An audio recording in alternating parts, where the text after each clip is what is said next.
This week on Cruisin'. A Tonka toy girl. Cruisin' from Mineral Ridge, Ohio starts right now.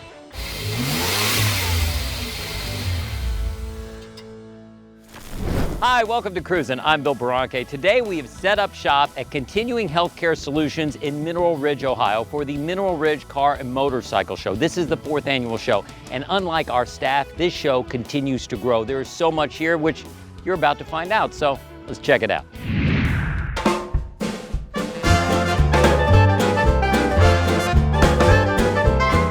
Why was it called the Huckster? Because they used them around town to sell produce and that out of the back of them. Vendors would have them, little grocery stores would have them for deliveries and so on. What drew you to this? I don't know. I just saw it on the board down at Snyder's and went and looked at it and thought it was pretty nice and bought it and brought it home. That's it? That's it. That's the thought that goes into buying a classic? For me.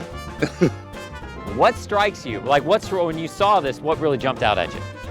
The wood, just the way it looked. The paint work and everything was pretty much like it is now when I bought it. What'd you have to do to it? I've revarnished everything, and we put these panels here that come down and close up. I had those made and put in there, and just closed it in, made it look a little bit like a panel truck instead of just an open truck. What's it like to drive? It's a Model A. You plan your stops, you plan your starts, you plan your turns. You take nothing for granted. How far ahead do you have to plan your turns? Oh, not too much. It turns pretty good. Tell me about the front end. The front end of this is unusual. Well, it's all original, just the way it came when Henry made it. I mean, everything's the same. It's all stock. The fog lights on the front, they're vintage. Basically everything except a little bit of the chrome on above the headlights and everything, that's all stuff that was there when it was built. What is the story behind the hood ornament? Oh, that's a quail, flying quail. The Model A Club of America, that's one of their logos, is the flying quail. That's what they call their magazine, their publication, is the quail. The wheels are different on this one than others. Tell me about that. 28 and 29 have 21-inch wheels. 29 and 30s have 19-inch wheels. Why'd they change? Just because they thought it looked a little better, probably, I guess. I don't know. So, as gorgeous as those are, how much of a pain is it to clean? Quite a bit. Pressure washer works real good. Tell me about the engine. You said you put one in? Yeah, it has a rebuilt engine. The engine is it's a little more modern technology. It has a counterbalance crankshaft in it instead of the unbalanced old Model A crank. Stock, they were 40 horsepower. This motor has 60 horsepower. What else do you use the back for? It's got to be so convenient. You don't want to take it and get it scratched up to hauling anything or anything in it. We put the great-grandkids in it and let them throw candy out in parades and stuff. Oh, they got to love that. You're the cool grandpa. Oh, yeah. Try to be. So how long have you owned this? I think about 9 years. Is this the original color scheme? Yes, this is the only color they came in. A Huckster truck is this color. If it's not, somebody repainted it a different color. We've seen some Nash Metropolitans, but we never see the convertible. I know, isn't it great? And this was Dad's? It was Dad's. He had it for 30 years. What are your memories of this car? Well, you know, we used to go to Handel's Ice Cream a lot. He let you have ice cream in his car? Yeah, he did when I was this big. Well, there's a little teeny tiny seat in the back, and back then I could fit back there. Oh, so that's where all the ice cream spilled? That's where the ice cream was, back there, right, yep. Is there any way that they could put any more M's on this car? No. They're everywhere. Well, yes, and on the side too. I was told by someone with a lot of inside knowledge, basically your husband, that this was geared towards women. This was marketed towards women. Yeah, well, look at it. I mean, of course it was. How cute, isn't it? Like you're not cute enough already? Fun to drive, a standard transmission. So, you know, Dad taught me how to drive a standard transmission, which I do fairly good. Jerks a little bit now and then. But that's the car's fault. But that's true, it is. It rides nice, it really rides nice. It's fun to drive. Well, you're packing 42 horses. Yeah, yeah.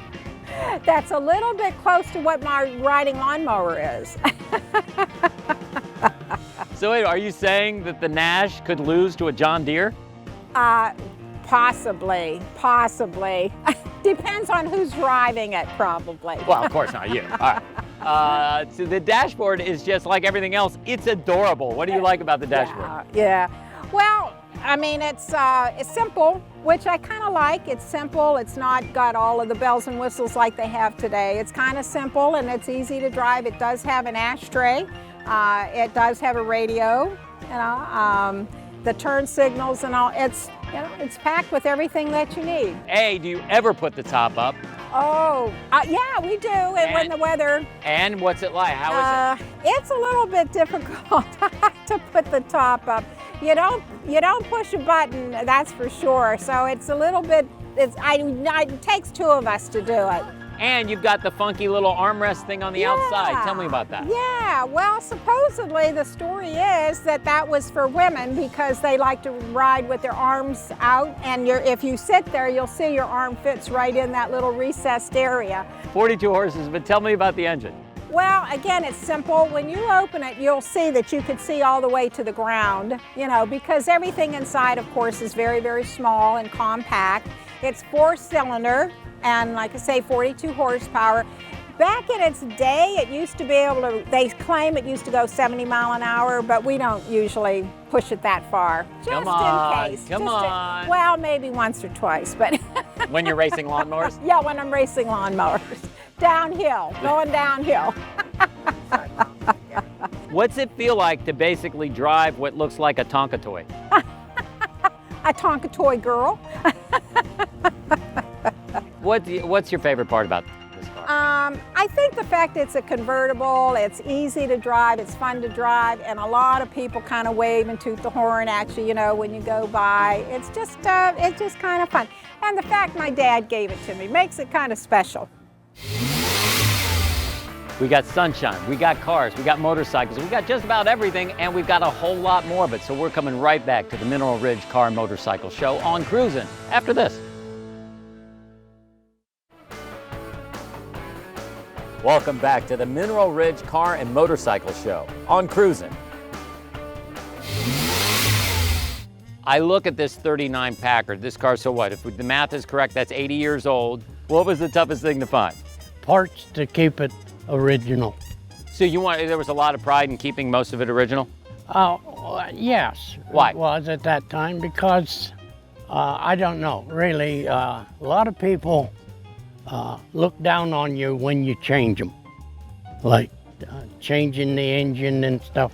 People don't like that. A lot of Packard people, let's put it that way. So there's Packard peer pressure. Oh yes, always. We only live, 10 miles from the Packard Museum, which I go to every year. So. Aren't they asking you to bring your car in? Oh yeah, they like to see the cars, but there was a time that they didn't recognize it because I had changed the engine in it.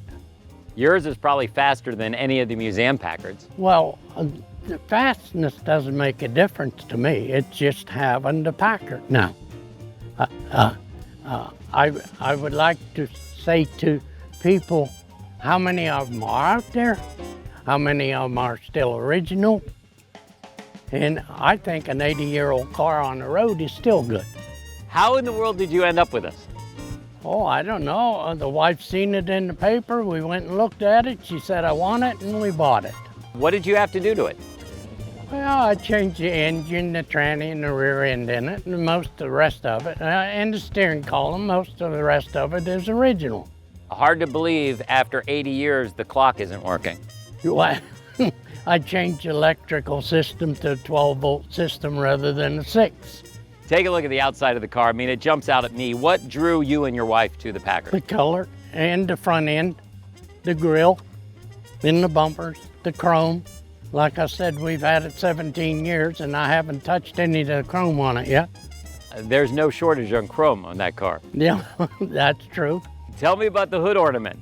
That is original from Packard.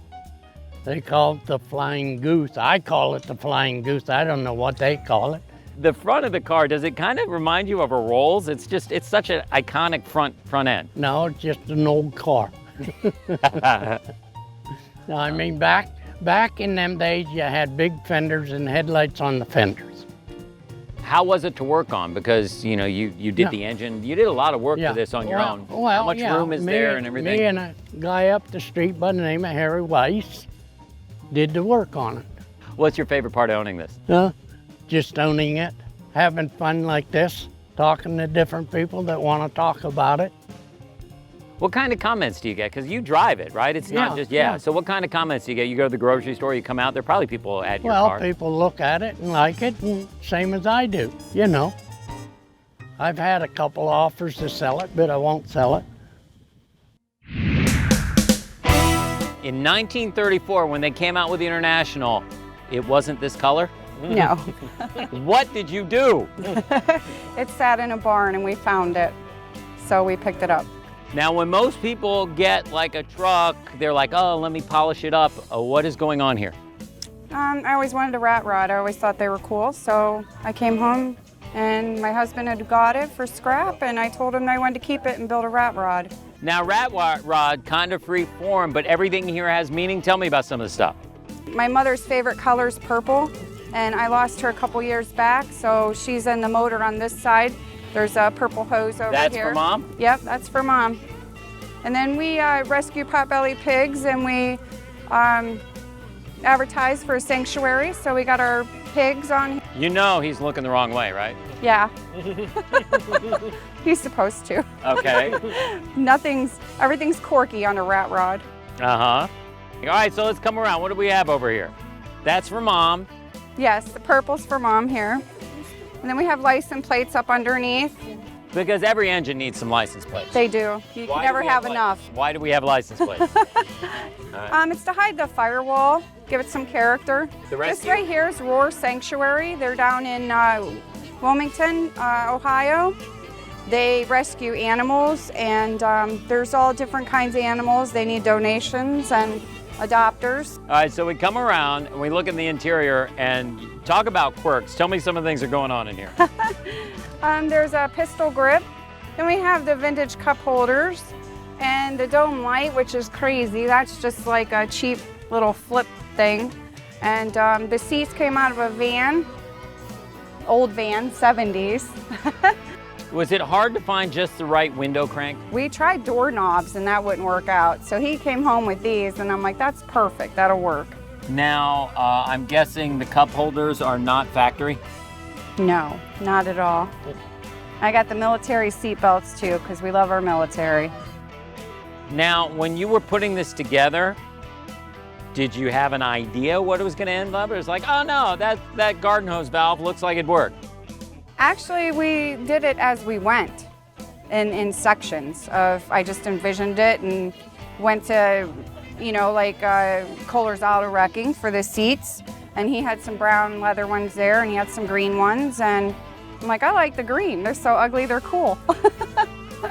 And you got to have the right guard dog. Yes, he guards the truck. The spider web's on here because I have a Can-Am Spider, so that is meaning to me. The pipes? They are off of a Corvette. Of course. Yeah, they're good enough for stacks. Well, everyone says a Least Corvette. character. Yeah, a Corvette is nothing if it's not rusted. Right. And so, if you have a hole, you can't figure out what you do with it, you just stick a rat in it? Yeah, we were gonna make that the gas tank, and then we decided, well, that ain't gonna work, so we shoved the rat in the hole that we already cut out. You guys realize that most people are trying to avoid rust, right? Yes, but see, I don't have to spend all my time polishing. No, you still have those headlights. Whole 5 minutes. Why is this so beautiful? Because it's like the ugliest thing we have here. I have no idea. You know, it took us 2 years to build this, and we never thought a lot of people would love what we love. We're going to vinyl dye this dash pad because it is so unique to the car. It is date coded. It has a die number stamped in the vinyl as well. The Buckeye guys.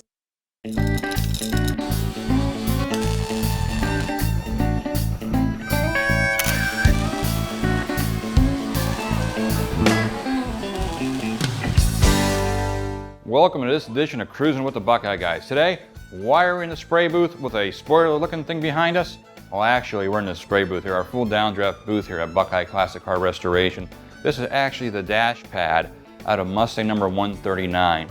We're going to vinyl dye this dash pad because it is so unique to the car. It is date coded. It has a die number stamped in the vinyl as well. So it is completely different from a production dash pad. The grain is way different. It has a small crack. Jeff repaired the crack already. It's been wiped down and we're going to shoot it. And with this high-end car we're doing, we're trying to restore what original parts that are left that we can do. And this is going to set this car apart, having the original dash pad, and it's just going to look so fantastic. Jeff, explain the process, what we're going to do here on this, and how the vinyl paint's made to stick to vinyl. Well, that's what it's made for. See, that's the easy answer. But it's a specially formulated paint here that's going to stick to the vinyl pad there. And we have it suspended here just so we get around all sides. All right, what Jeff's doing now is using Aquascat water-based cleaner that is anti-static. Being vinyl, it likes to attract a lot of dirt. Even in a downdraft spray booth, you can get dirt particles just flying around in the air, micro dirt with black. It'll stick out like a sore thumb. So he's cleaning it real well with the Aqua water-based cleaner. And when it gets it all clean here, we're going to shoot it. All right, now, being that we're in a full downdraft spray booth here, Jeff's got his OSHA-approved paint mask on. We have the EPA-compliant spray guns, and we're going to spray the SEM black vinyl paint on here, and it's absolutely going to dye the dash pad, make it look absolutely fantastic. So, as you can see, he's applying the application. That is one coat application done. As you look here, the one coat really brought this out. We have excellent coverage right now, and I really don't see any dirt specks in it right now at all. But that grain is really something different though. I mean, the grain now really popped in that with that one coat of paint. We'll show you a production grain here in a few minutes and you'll see the difference what we're talking about. All right, the second coat now will be applied here.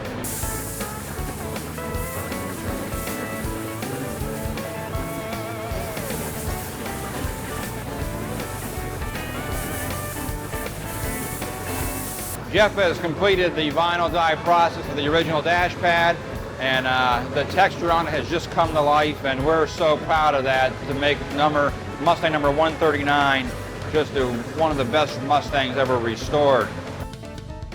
As you can see here at Buckeye Classic Car Restoration, we do many unique projects, and Mustang number 139 is no exception. Most restoration shops would have tossed that dash pad in the trash.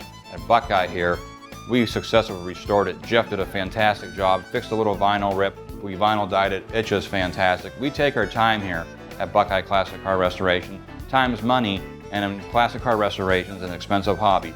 BuckeyeResto.com. We can also do any resto mod modifications, trucks, Broncos, you name it, we can do it. Wiring, paint work, body work. Give us a call, 330-533-4757. Till next time, let's keep cruising. Up next. Mustang is the quintessential pony car. It's old school muscle. That's next on Cruisin'. Now back to Mineral Ridge, Ohio on Cruisin'.